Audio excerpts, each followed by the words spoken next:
was like the perfect storm of convenience and desperation.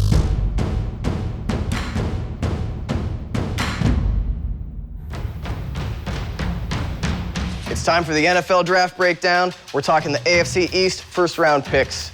Up first was Ryan Tannehill at number 8 by the Dolphins. Now, the Dolphins definitely need a quarterback. They've been looking for one, well, since Dan Marino. And yes, Ryan Tannehill's a quarterback. In that regards, the pick is a success. Now, the new offensive coordinator, Mike Sherman, coached Tannehill while he was at A&M. So in that regards, there's a big chance for upside. The downside is that Tannehill's play in the Big 12 against some questionable defenses was spotty. So questionable pick for the Dolphins. At number 10, the Bills had a terrible pass defense. They needed Stephon Gilmore or someone who can play a shutdown corner for him.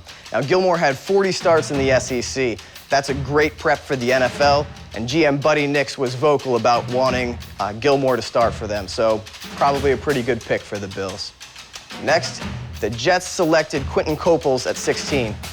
Pretty inconsistent guy, but lots of talent. Now, anytime the Jets pick in the first round, there's question marks. This is the second straight year they've picked a defensive end in the first round, and they're always living in fear that this could be the next Vernon Gholston. We'll see what happens. And, of course, the Patriots. For once changing things up on us by trading up rather than down, 2 first-round picks. The first being Chandler Jones, the younger brother of UFC light heavyweight champ John Jones. Athleticism apparently runs in the family. And then Hightower, the 2-year captain of the Alabama defense. Smart player, spends as much time in the weight room as he does in the film room. The kind of player the Pats always end up with. How do they do it? So annoying. Of course, no draft analysis is complete without grades. Let's go to the war room. Welcome, sir.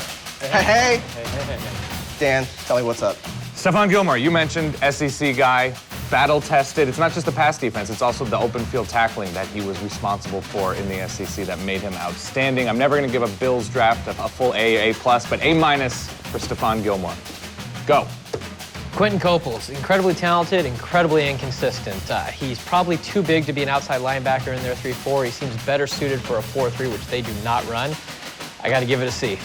Pains me to say it, I got to give the Patriots an A. Chandler Jones, Hightower really shores up the interior of their defense. 24th in the league last year in rushing yards allowed on defense. The rich get richer in the AFC. Patriots get an A. I don't like picking Tannehill at 8. He's like the old mate of the draft. Nobody wanted him. Somebody was going to end up with him. It was like the perfect storm of convenience and desperation. I give it a C- at best. Good smell. Yeah. Convenience and desperation. Actually, Jimmy, get back here 1 second, because I must tell you, subscribe up above, comment down below. We have all sorts of crazy videos. Anyway, does this division get better?